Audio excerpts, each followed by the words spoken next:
Almost every rule about mixing was completely wrong, and here's why. We're actually going to isolate our sections using this free plugin called Isolate. Now, what's a rule that they tell you in mixing? Never isolate your sounds.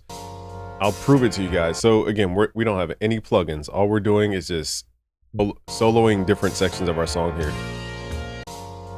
So if you're a beginner and you learn to mix in mono, or you learn to listen to everything all at once and all these like rules, I'll give you guys a better way to use this free plugin. So firstly is we want to listen to our sounds. And then first thing I usually do is turn stuff down. Now keep in mind, this fader is after all of our effects. Okay, so keep that in mind. This fader is after everything. So that means if we start adding effects, the volume's going to go back up. Okay, so this fader is after everything. I want to make that super clear. Okay, so if a sound is going too heavy into a saturator, you got to turn down the actual clip itself, because this is before everything. Okay, so just keep that in mind in FL Studio. Okay, so in Isolate, what we could do is solo different sections. Let's solo this part of the song. So now I'm going to ask, can I hear all the elements of the song by soloing this band? And when you have vocals, it'll be a little bit more clear what I'm talking about here. But you want to click each section and say, you know, are the frequencies good? Are there frequencies that stand out that get a little crazy? Can I hear all the elements I want to hear in each section? Okay, so let's solo each band and see what we can hear.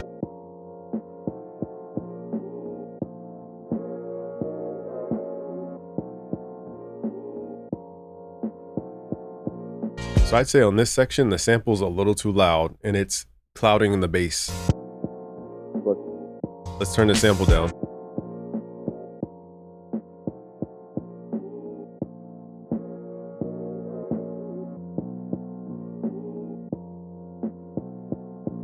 So now we have a balance that we like. Let's solo the mid frequencies here.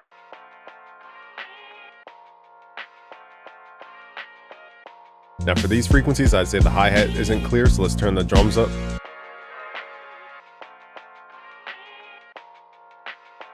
Now I can hear that hi-hat.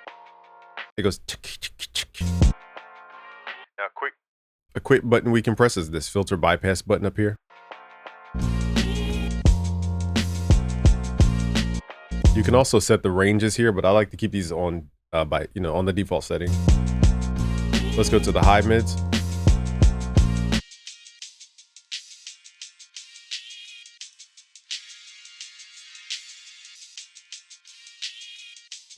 Okay, so nothing crazy there.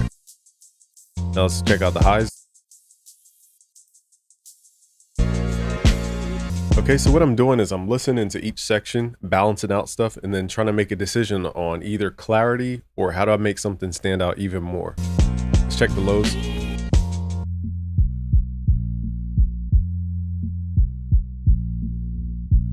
Okay, so when you guys have vocals, this is a great technique to use, because just ask yourself, can you hear the vocal in this frequency range? Can you hear it in this frequency range? And if you can hear it clearly, then you're doing your mixing job right, so to speak. Okay, now the last little section I'd usually check is the mono. The reason I check this is for the groove, because when you only listen to one direction of sound, you could hear the movement from back to, forward and backward. When you're listening in stereo, there's 1,000 directions sounds can go, so it's hard to like understand forward and backwardness. So mono for me is a groove detector. It's not like a mix secret. It's more so how do you get the bounce and the groove right.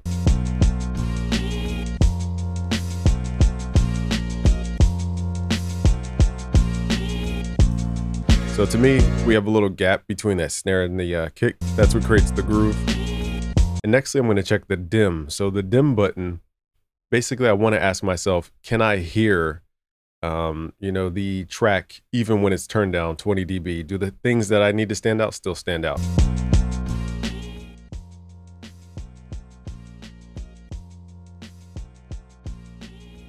And the answer is yes. So that's how I'd use this free plugin. Again, people are going to tell you need all these plugins and stuff. Now we're just going to go into the mix. Now again, every mix is completely different. It depends on where you guys are starting from and what the sound you're trying to create is. But now I can go in and say, okay, let's check each band one last time.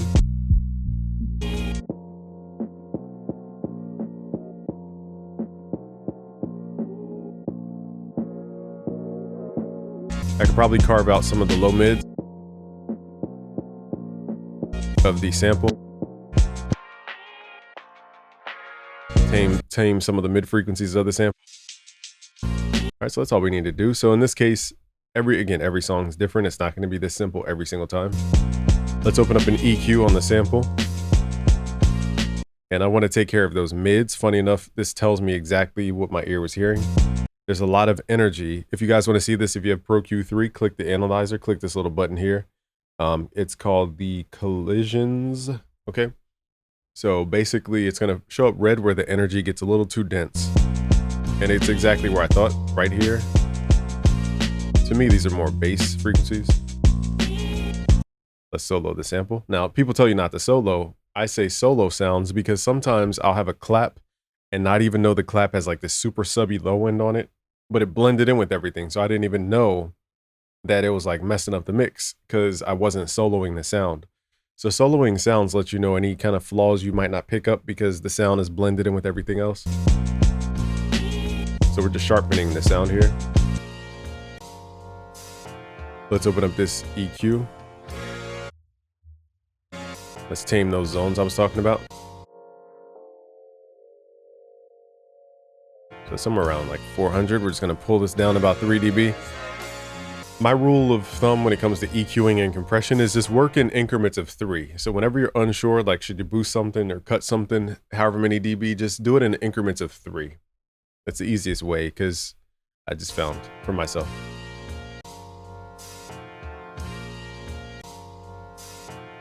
Now everything doesn't need to be pulled down 3. I'm just saying that's a good estimated place to start. Okay, so now I'm removing too much density of energy with this EQ. Let's hear it in the context though.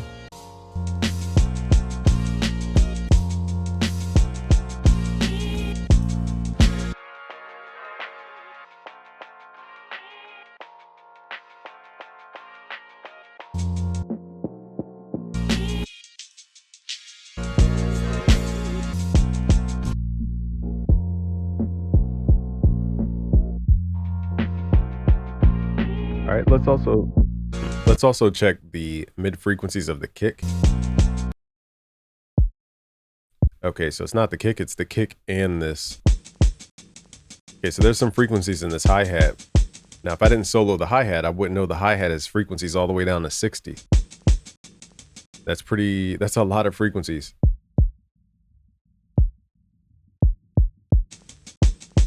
Actually, that is the kick. What am I talking about? Is that the kick? See, no, that's the hi-hat. So let's turn off the kick. Because this is what I mean. When they tell you not to solo, you should probably solo. Okay, because this is a perfect example why. Now, because the hi-hat and the kick hit at the same time, I didn't realize there was still energy in the hi-hat where the kick is. It's a whole kick in this sample. Okay, I did not perceive that because it was blended in with the kick. And that's not a good or a bad thing because there's frequencies in here that we don't want. So let's cut these frequencies out. I think it was about, there we go. That's all we want is the hi-hat. So if I never would have checked and soloed the sound, we would have never known. Now let's hear it. Now the kick I chose for this mix will have a lot more room to breathe and not conflict with the other kick for space. So again, like I said,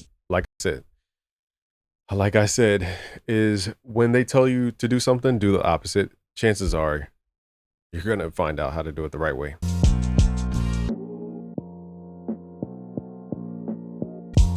There is no right and wrong way, by the way. Just be clear.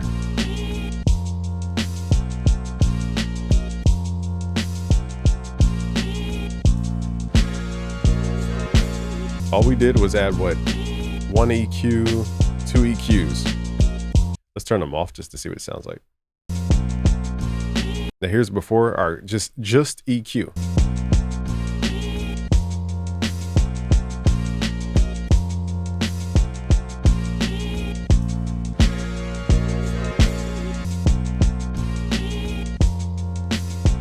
Listen to that boxiness of the kick.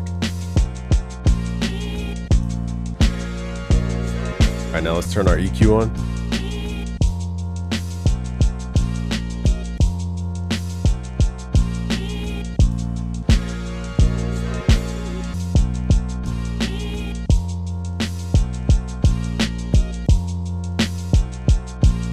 And now this allows me to level properly.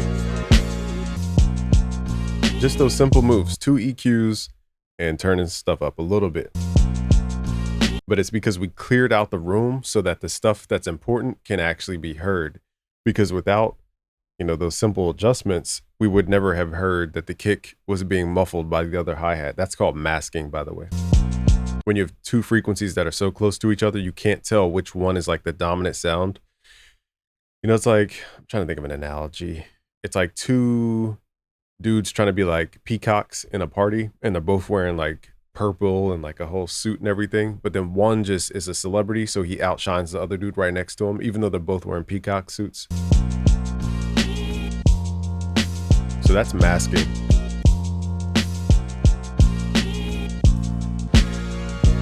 Just wanted to put you guys up on game. So now all you got to do is check the bands and say, what characteristics do I want to happen to each band? Can I hear each sound clearly? So you might say, okay, I want the bass to sizzle more. Okay. So now we have a decision for what to do with the bass.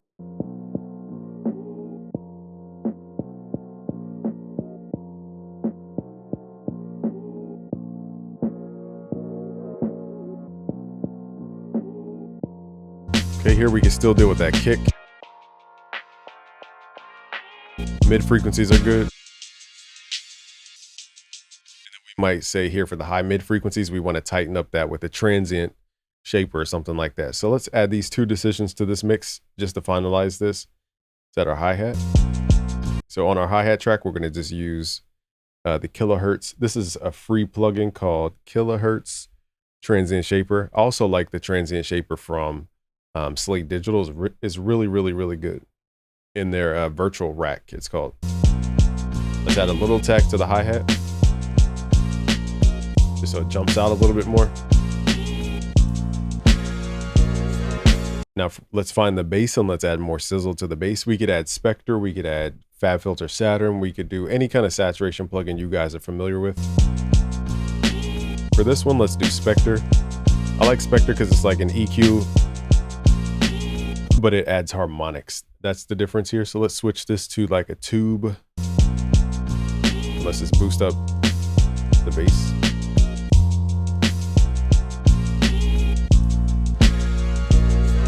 I'm going to boost up around 60. This is where we get that rumble from. Let's boost at 3 dB. So we get to choose the type of saturation.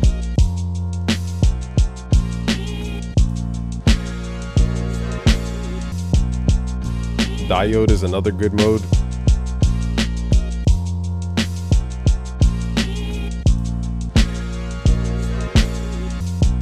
So now when I go back to the isolate plugin,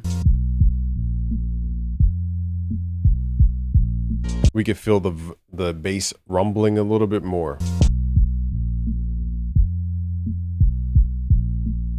And to double check it, we're going to go to the bass and then turn off that plugin.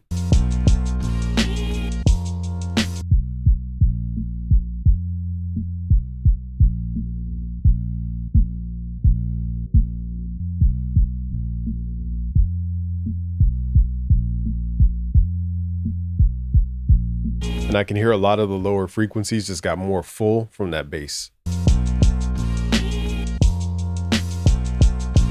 Okay, so those are the only 2 decisions we made in this track.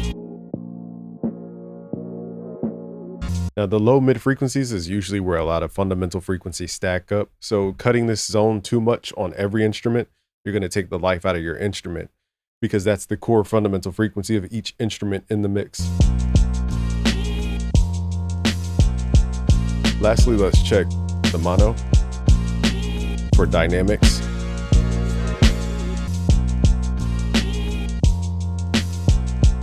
Usually the kick and the snare are going to be your most dynamic, or like your snare drum thing, percussion or snare, because those are the 2 main hits. It goes boom, ka. So those are usually like the 2 mountains of a track, boom, ka, boom, boom, ka. So that's where the dynamic comes from.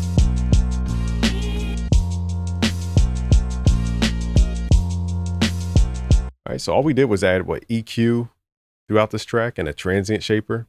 And I mean, we could do more, but that's my point, is that most of the time it's just a matter of understanding, if each frequency group is too flooded with sound, and then how to remove the sounds that are flooding the sound.